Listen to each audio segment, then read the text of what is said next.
We are the only ones who escaped Sir Aldrich. A young man with blonde hair that has a touch of red in it, a handsome face, thin built and suited in light armor and a short sword held by a green leather belt, said, "Yes, boy, and we must ride with much haste to get to Jaka's River and report what happened at Lord Rice's castle. The king, the commander, and Alphys are all dead, along with several other men sent to guard the king." Sir Aldrich replied. Sir Aldrich was of muscular build, with a few small scars on his face and hands. He has a hard face, which looks chiseled out of stone, sandy blonde hair with a few gray hairs creeping in. He is garbed in very fine armor, befitting a high lord or great knight white chainmail, which has seen quite a bit of use. He carries a short sword which could pass for a large dagger at his waist, and a regular dagger which could be used for throwing. He also carries a long sword tied to him by a leather strap which has a holster. The hilt is jeweled and finely crafted, and the small part of the steel that peeks out while his horse gallops is a dull green. "But you have that arrow wound on your left shoulder. Sir, should we not rest? Is there not a small village up ahead?" Sir Aldrich's companion asked. "Perhaps the boy is right." Sir Aldrich thought even though it is not his sword arm, he needed to have it looked at before infection set in and cut the journey back to the castle short. "Yes, Irock, we are close to the village named 100 Vines. We can get healed up there, get fresh horses and be on our way." Sir Aldrich was now glad that he brought along his large coin purse filled with silver and a little gold. They would need new horses and supplies for the journey south. Sir Aldrich and his companion were silent the rest of the way to 100 Vines. "Take the horses to the stables, and find us 2 new ones. We will need them. It is a day's ride, and then some to Horbury docks. Meet me at the Giant's Javelin. We shall rest there for the night." The young man bowed his head in agreement. Sir Aldrich wondered if it was wise to wait around for too long. Perhaps Lord Rice is sending more men after them. Sir Aldrich stepped into the shaver's shop. There were no customers waiting. "I seem to cut myself pretty deep," Sir Aldrich told the shaver. "I have seen worse," the old man replied. The shaver cut off Sir Aldrich's shirt, which was once an off-white, but now nearly all red. "Would you like something to dull the pain, my good lad?" the shaver asked.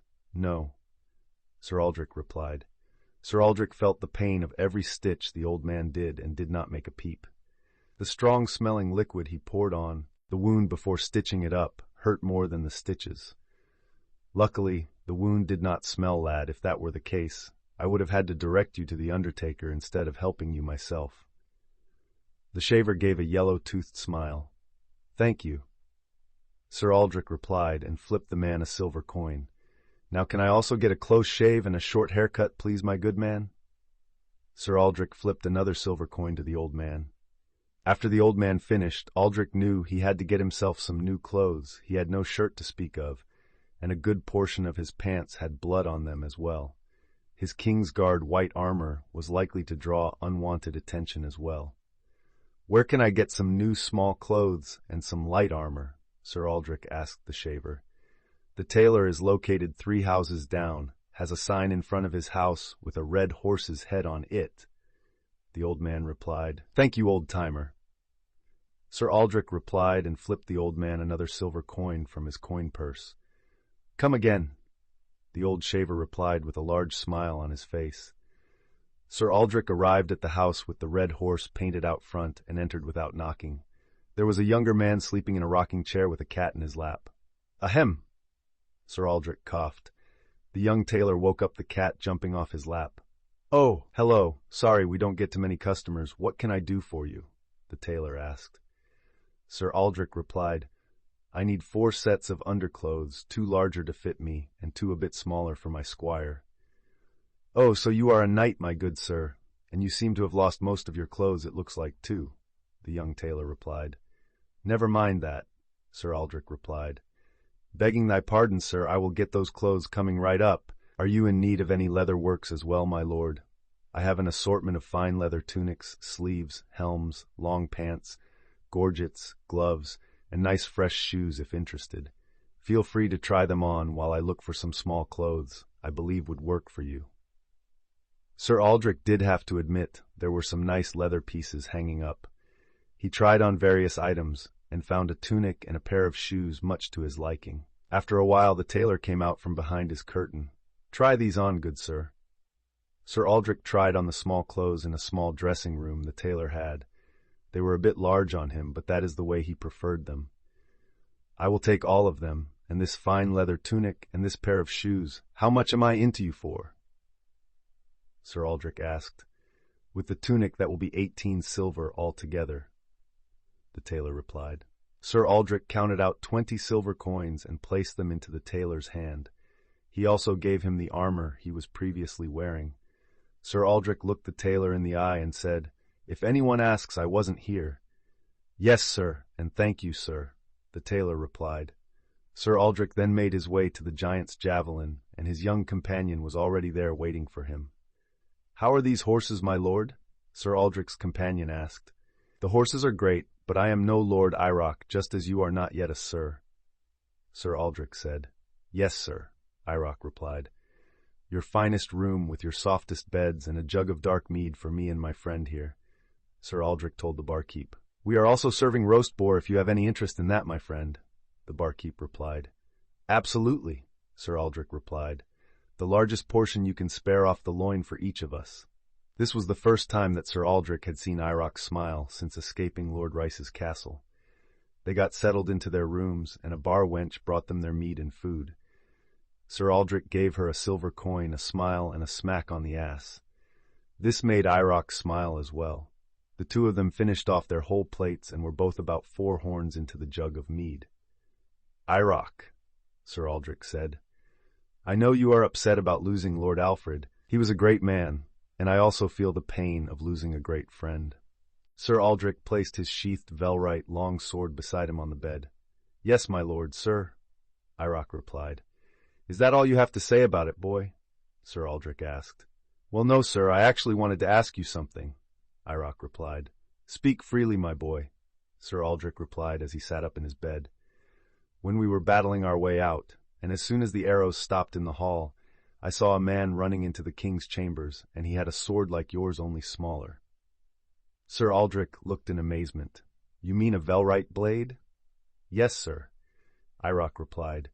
"You must be mistaking, boy, including mine. There are only 7 velrite swords in all of Needheim. There is no way a low lord such as Lord Rice would ever be able to get his wormy little hands on a velrite blade."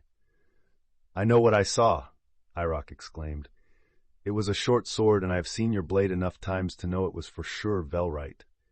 Sir Aldrich began to feel uneasy. He tried to think of all the houses which had a velrite blade in their possession, and furthermore, which house had a short sword.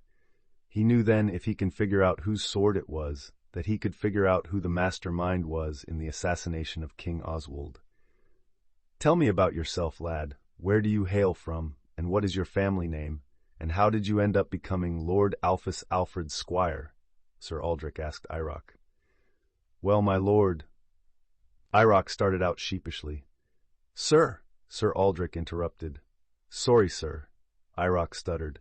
"Truth be told, I am low-born, sir. My family name is Zeke. My father is a farmer within Giant Castle's great fields.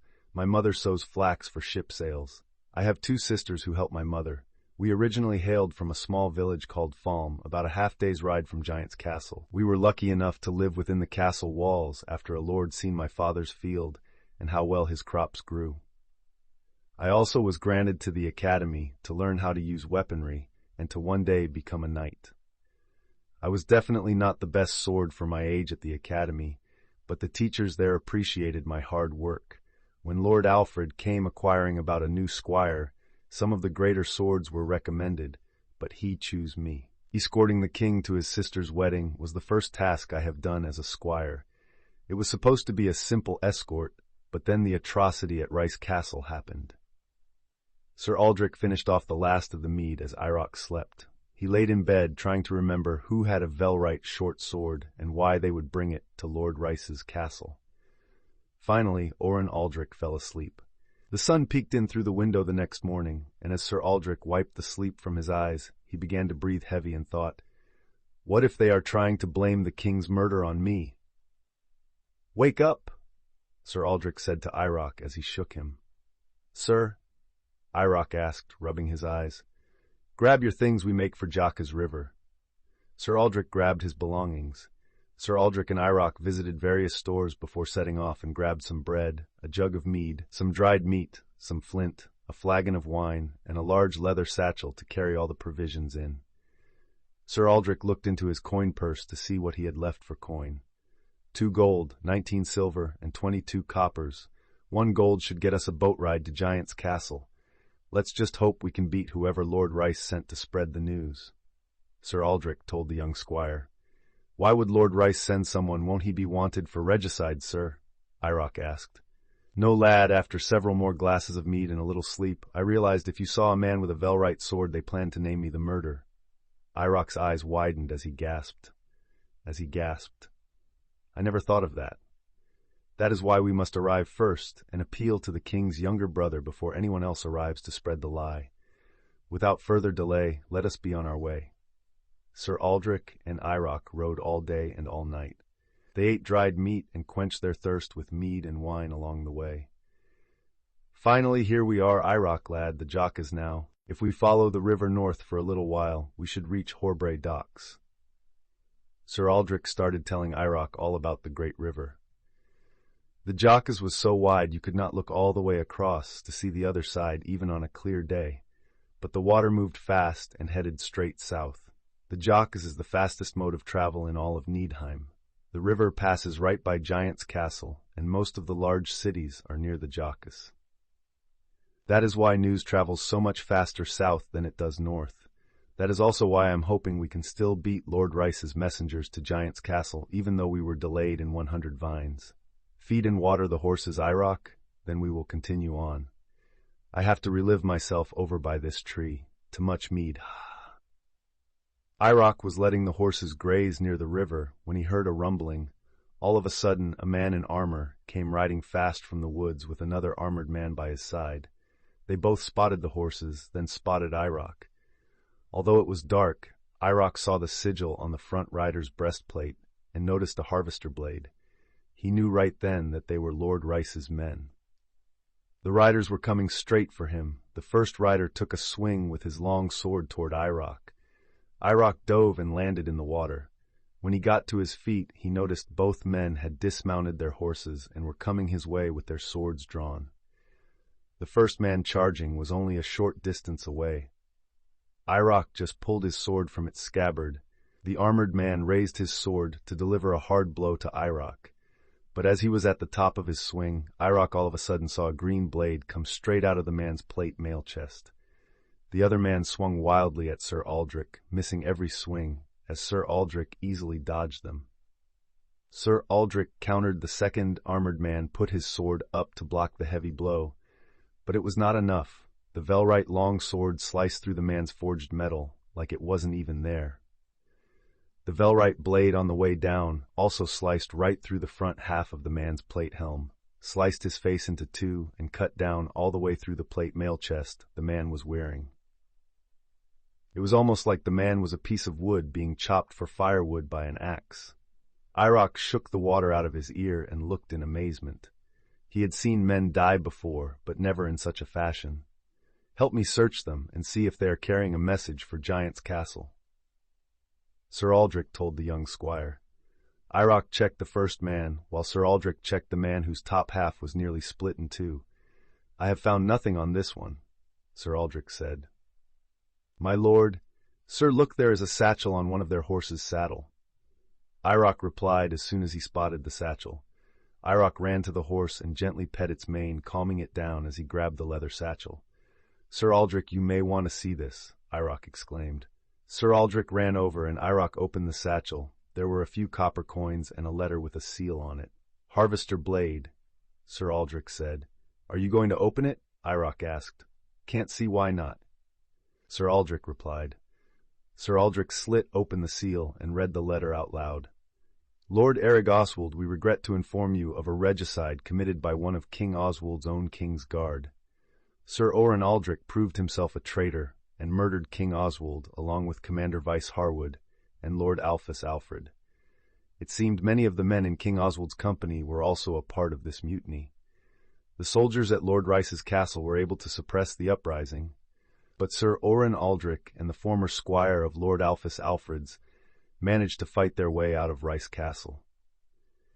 We are preserving the bodies of King Oswald, Commander Harwood, and Lord Alfred, as they all bear green wounds that can only be made by a Velrite blade. Rice Castle and its people, along with all of Needheim, are saddened by the loss of your brother the king. You have the full cooperation of the Rice army to apprehend the traitor Sir Owen Aldrich. Sincerely, Lord Dudley Rice. Well, lad, you know what I think of this? Sir Aldrich asked. No, sir, what? Irock replied. Sir Aldrich pulled down his breeches, grabbed the letter, and used it to wipe his ass. After he was done, he threw the soiled paper into the Jocka's River. Those bastards never did give me a chance to properly wipe meself. Sir Aldrich and Irock followed the river north, each of them bringing one of the horses of the slain men with them. There, Horbury docks, Sir Aldrich said as he pointed to the docks. There was a small hut near the docks that you could see a lantern was burning inside. Sir Aldrich and Irock walked to the hut and knocked on the door. A small man opened the door. Looking to book passage south? The small man asked. Yes, as soon as we can. Sir Aldrich replied. You will have to wait until morning. The small man replied. What if I was to make it worth your while? Sir Aldrich replied as he rubbed his last 2 gold coins together. It is true, friend, that is double our usual rate, but the only ship we have right now is the small ship, and there is no man here who will sail that in the dark come tomorrow. There should be large ships passing through about midday, and you can bring your horses and anything else for just 1 gold coin. The small man replied. But if you like, we have plenty of fish frying, and you can have a dinner and a glass of ale before you set up your camp. I guess we have no choice, Sir Aldrich. Then from the back of the hut another small man with a hooded robe stood up. Beg pardons, but I overheard your conversation, and it seems time's of the essence for you 2 fine gentlemen. I have a small ship, but to leave now it will cost you 3 gold coins, and you can only bring 1 of your horses with you. The man in the hooded robe said, I do not have 3 gold. I have 2 gold, 19 silver, and 36 coppers. Sir Aldrich replied, I'm guessing you have very little in the way of trade either, do you? The man in the hooded robe asked. Sir Aldrich looked at the ground, wishing he didn't spend as much as he did at 100 vines. Do you have any interest in some fine castle-forged plate legs, pauldrons, pretty much 2 whole suits of armor minus 1 helm and both chest plates? Irock chimed in. The small man who answered the door chimed in and said, I'll give you 20 silver for the 3 horses you do not take with you. The man in the hooded robe replied, Let me see this armor. I'll ride the small fast horse and get the armor. Irock said, No, we will go together. Sir Aldrich replied. The 2 took 2 of the horses. They did not plan on making the journey south. They borrowed 2 fishing nets to hold the armor in. They rode as fast as they could back to where they had their battle with the 2 men. Grab some of that dry grass and some sticks. Irock, we need to start a fire to be able to see what we are doing. Sir Aldrich said. Irock gathered a pile of sticks and grass and struck his flints together. After about 10 tries, the piles started on fire. Irock fanned the flames and got the fire going. By then Sir Aldrich brought both bodies over to where the fire was. Both men noticed the large green marks left by Sir Aldrich's stabs and slashes. It took both of them to pull the plate mail legs off the dead men. They finally got all the promised armor and loaded it onto the horses. By now it was pitch dark. Both men went near the tree, found some decent-sized branches, and fancied together a couple torches. They made for Horbury docks with much haste. When they arrived back to the Horbury docks, the small man from before had already gone to sleep, and the only one left in the hut was the old man with the hooded cloak. You have returned, the old man said. Yes, have a look at the fine armor we have brought you, Irock replied. Fine indeed, young sir. The old man replied, Let me gather a few items and we will be on our way. Oh, and I will still be needing the 2 gold, 39 silver, and 36 coppers, the hooded man said. The armor alone is worth 5. Gold, are you trying to swindle us? Irock roared. Then wait for morning. The man in the hooded robe replied, We accept your terms. Sir Aldrich said. The man in the hooded robe used all his might and pulled the rope his ship was tied to. After a while both Irock and Sir Aldrich helped. The small ship had drifted out as far as the rope would let it. Sir Aldrich knew they would both have to ride on one horse, so he took the largest one, which was the one that had the satchel containing the note that was supposed to condemn Sir Aldrich. The man in the hooded robe lit 5 large lanterns in the front of the ship, which did seem to give off a lot of light in the dark night. Sir Aldrich knew it would be a dangerous ride down the jockeys at night. Once the rope was untied, the current moved them very fast. Sir Aldrich noticed he could see the man in the hooded robe's face better when he went near the lantern light. Sir Aldrich thought he was quite homely. "What is your name, Captain?"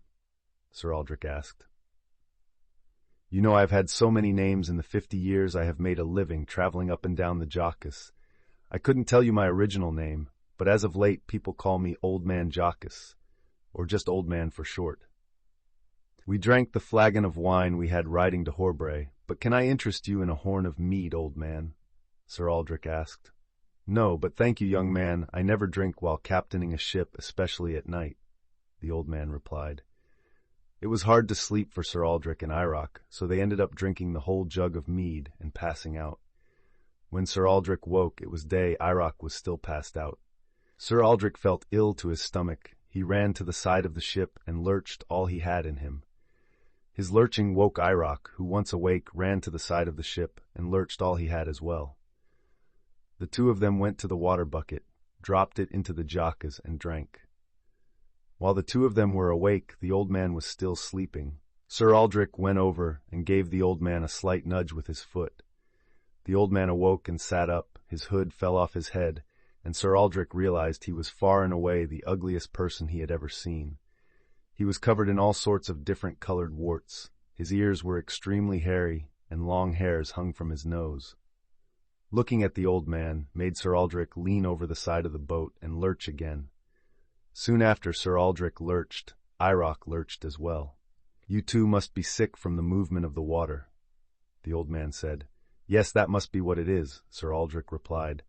"How much longer until we reach the castle docks?" Iroc asked. "We should be there by sunset," the old man replied. It seemed as though sunset would never come to Sir Aldrich. The old man would tell stories of journeys past and sing songs of old, but Sir Aldrich did all he could not to make eye contact with the old man. Iroc asked Sir Aldrich, had he ever seen such a homely man? This earned Iroc a slap to the back of the head. Sure enough, as the sun was setting, you could start to see the great walls of Giant's Castle. As soon as Sir Aldrich caught glimpse of one of the castle's walls, he no longer felt any sickness, and he knew he would not have to listen to the old man's stories any longer, because he would be the one talking, and he would be talking about Giant's Castle. Sir Aldrich seen the large red cross painted on the castle's walls, which was the sigil of King Oswald, and he knew he was home. "How much of the castle have you seen, boy?" Sir Aldrich asked Iroc. "I've been to 3 of the castles inside the walls and seen another. Hard to believe we have traveled this far in such a short amount of time." Iroc said, "You can thank me for that." The old man chimed in, "I believe 8 gold in coin and items are thanks enough, old man." Iroc replied. All 3 of them laughed to that. Their journey to the castle docks were coming to an end, and all 3 men were in good spirits. "Albeit, old man, you are not much to look at, but you are one hell of a captain," Sir Aldrich said. The ship steered to the docks and tied up. Iroc and Sir Aldrich gathered their goods as Old Man Jockus lowered the draw for them and the horse to get off. "We wish you good winds on your journey back, old man," Sir Aldrich said as he bowed. With no more than a nod, the old man drifted away from the docks and pointed his sails the opposite way from the castle. "We should let the horse graze and have something to eat ourselves," Sir Aldrich said. After finishing their meals of dried meat, bread and water, they made their way to the nearest entrance of the castle. There were 4 men standing in front of a huge door, which when opened would lead into a death tunnel.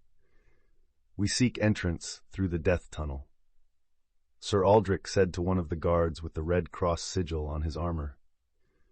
"What is your purpose in Giant's Castle?" the man asked. "I will speak to the king's brother Erig," Sir Aldrich replied. The 4 guards all started laughing. The same guard said, "And who do you think you are, some sort of lord or some great knight?" "Ha!" Sir Aldrich pulled out his velrite long sword while the guards were laughing. "I am Sir Oren Aldrich, King's Guard. wielder of the Velrite longsword, the greatest swordsman in Needheim now. Open this gate, Sir Aldrich commanded. Yes, sir, Sir Aldrich. Sir, we are very sorry, the guard replied. The second guard blew a horn, and when you look up, you could barely see someone looking down. It was so high up.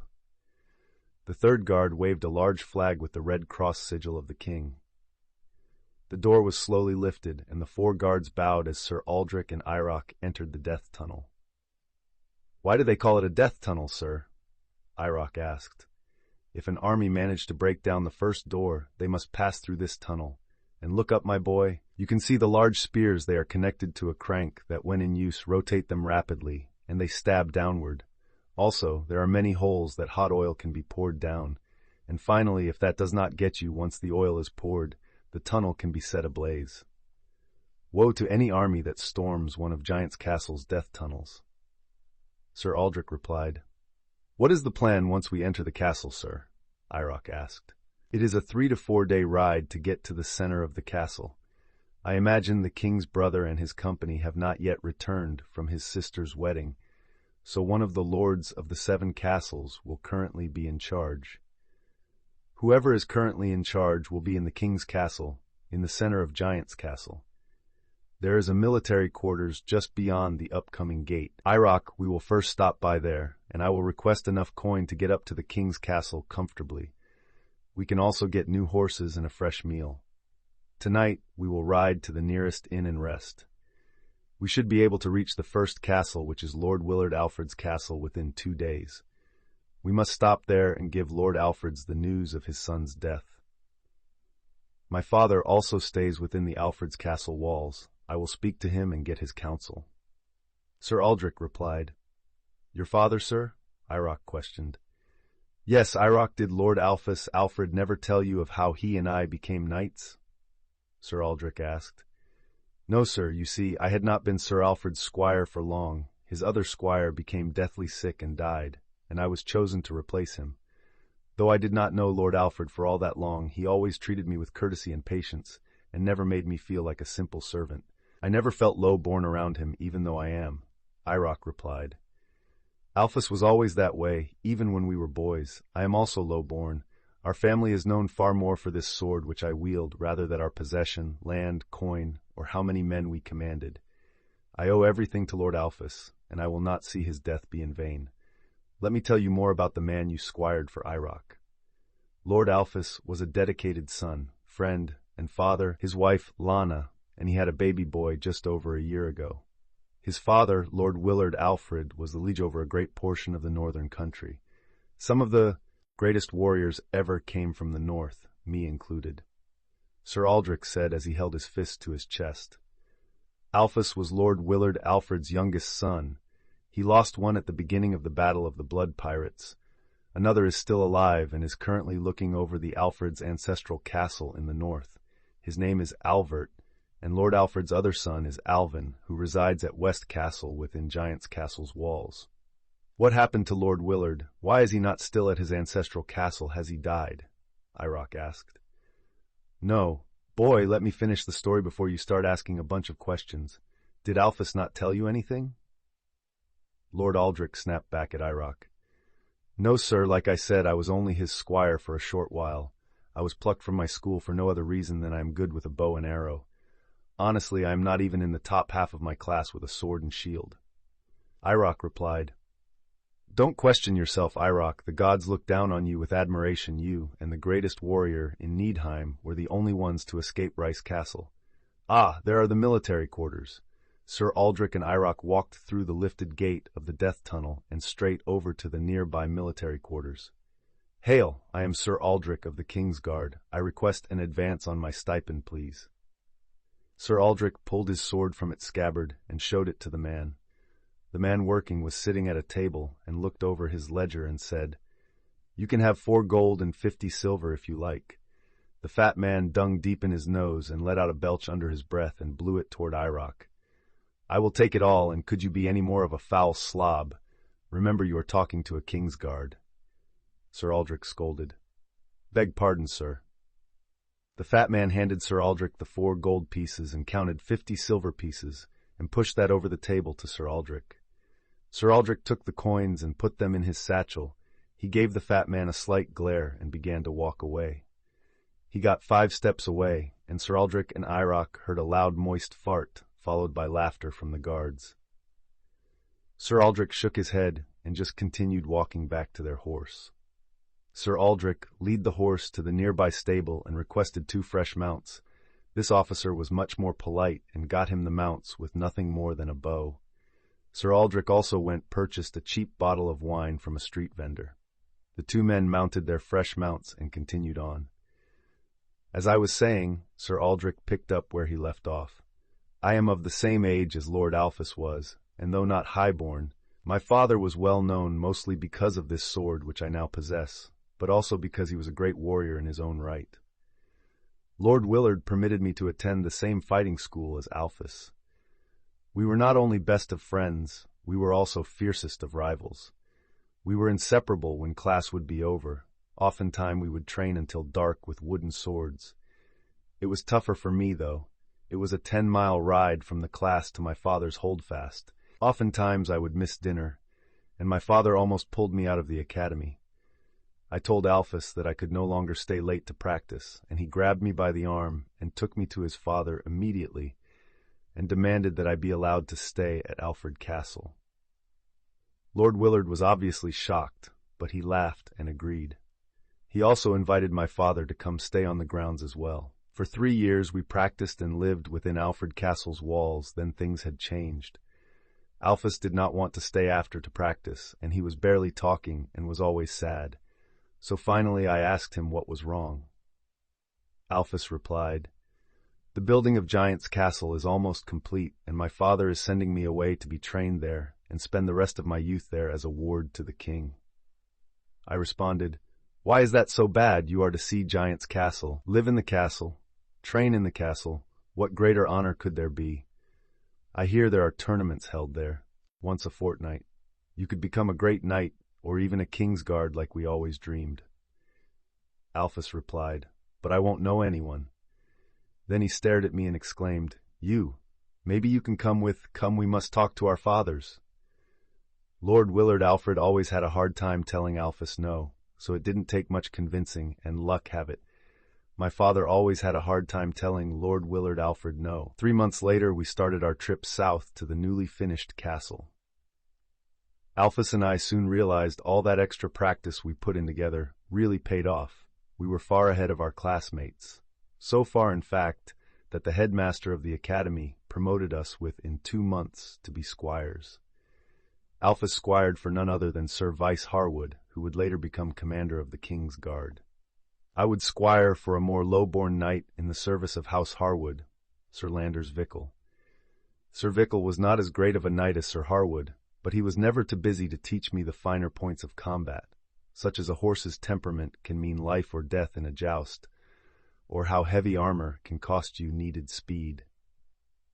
I can say I learned more from Sir Vickle than any other man I have ever known. It wasn't long before we seen action in the War of the Blood Pirates.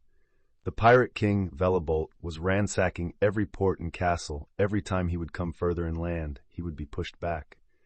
As you know, though, Irock, the majority of large cities and large castles lie upon the Jockas. The Blood Pirate had a greater fleet than any in Nidheim and could move faster and hit harder with their ships. The only way to end the war was to kill King Velabolt. Sir Harwood was to lead an army to the next town, predicted to be hit by the Blood Pirates, Jesham. Jesham was not a huge city, but their wealth lies in the fertile dirt and production of food. Jesham is one of the leading producers of corn, hogs, cattle, and chickens in all of Nidheim. There are times when these resources can be worth more than gold. The intelligence that provided this information was not wrong. This would be both Alphys and my first taste of war. The Blood Pirates stormed the docks and came pouring out into the town. Sir Harwood and his army were hidden and ambushed them as soon as they entered. It started out as a slaughter. Even Alphys and I had our fair share of kills in those first moments. For every man we lost, the Blood Pirates lost 10. Before long, the Blood Pirates began to retreat back to their ships. As they did, 4 ships approached. They were the largest ship I had ever seen. They appeared large enough to hold 10 giants comfortably. They had huge drawbridges that fell down from their sides and nearly reached all the way to land. The blood pirates came pouring out in huge numbers, led by King Velabolt himself. Velabolt was a huge muscular man. He had the finest armor I had ever seen, no doubt plundered throughout the war. Our archers could not keep up with the blood pirates' charge, and though outnumbered, we were forced to charge head-on. Alphys and I were never more than 10 feet apart during the battle. We worked as a team and were cutting down pirates in great numbers. Sir Harwood and Sir Vickle were also near us. The 4 of us were cutting down men so fast that a void was created around us. Then all of a sudden, King Velabolt and his 2 guards, each of them pushing 7 foot tall, came jumping at us. Sir Vickle ducked the first guard's swing, and as he came up, drove his great sword through the other guard's heart. Alphys and I were still fighting off other pirates in attempt to keep them from Sir Harwood and Sir Vickle. But as Sir Vickle was pulling his sword from the large guard's chainmail, King Velabolt struck and stabbed downward through Sir Vickle's neck. I still have nightmares of seeing Sir Vickle fall to his knees and blood shooting out of his neck. Sir Aldrich paused for a while and took a hard swallow of wine. Sir Harwood was meeting King Velabolt's other guard, who someone later said name was Tuck.